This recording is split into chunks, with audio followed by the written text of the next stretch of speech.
దేవి శరన్నవరాత్రులకు నెల్లూరు జిల్లా ఇందుకూరుపేట మండలం గంగపట్నం గ్రామంలో వెలిసి ఉన్న ప్రముఖ పుణ్యక్షేత్రమైన శ్రీ చాముండేశ్వరి అమ్మవారి దేవాలయం వద్ద ఏర్పాట్లు దాదాపు పూర్తయ్యాయి. ముందుగా శరన్నవరాత్రులు ప్రారంభం సందర్భంగా అమ్మవారికి పూలంగి సేవ చేయించి పల్లకీ సేవ నిర్వహించారు. ఈ పల్లకీ సేవ ఉభయకర్తలుగా షేక్ రషీద్ మరియు వారి కుమారుడు షేక్ షబ్బీర్ వ్యవహరించారు. పల్లకీ సేవలో అమ్మవారికి పూజా కార్యక్రమాలు అనిల్ శర్మ మరియు రామకృష్ణ స్వామి నిర్వహించి భక్తులకు తీర్థ ప్రసాదాలు పంచిపెట్టారు. ఈ కార్యక్రమంలో దండిగుంట శరత్ నాయుడు, పుట్టికం సూర్యనారాయణ, మారుబోయిన సంతోష్ గౌడ్ మరియు భక్తులు పాల్గొన్నారు.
అందరికీ నమస్కారం.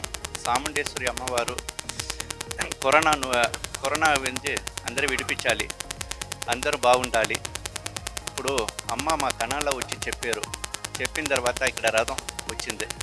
అమ్మవారికి మా చేయాలన్న కోరిక నేను రషీద్ గారు, షబీర్ గారు అన్నీ కలిసి చేసాం.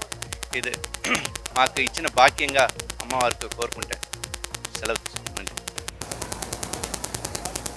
పొట్టి శ్రీరాములు నెల్లూరు జిల్లా గంగపట్నం గ్రామంలో వేంచేసి ఉన్న శ్రీ చాముండేశ్వరి అమ్మవారి దేవస్థానం నందు ఈరోజు ఇటీవల ఈ కరోనా వల్ల అమ్మవారికి ప్రతి శుక్రవారం పల్లకి సేవలు ఉంటే అవి ఆపేస్తున్నారు. కాబట్టి ఈరోజే మొదలుపెట్టాము. ఈరోజు ఈ అమ్మవారికి రథం చేయించిన వాళ్ళు ఈరోజు పల్లకి సేవ చేయించారు, బాగా జరిగింది. అదేవిధంగా రేపటి నుంచి నవరాత్రులు ప్రారంభమవుతాయి. 9 రోజులు అమ్మవారికి అత్యంత వైభవంగా చేస్తారు. కాబట్టి భక్తులు కూడా సామాజిక దూరం పాటిస్తూ జాగ్రత్తగా మాస్కులు వేసుకొని అమ్మవారిని దర్శించగా ప్రార్థించుకుంటారు.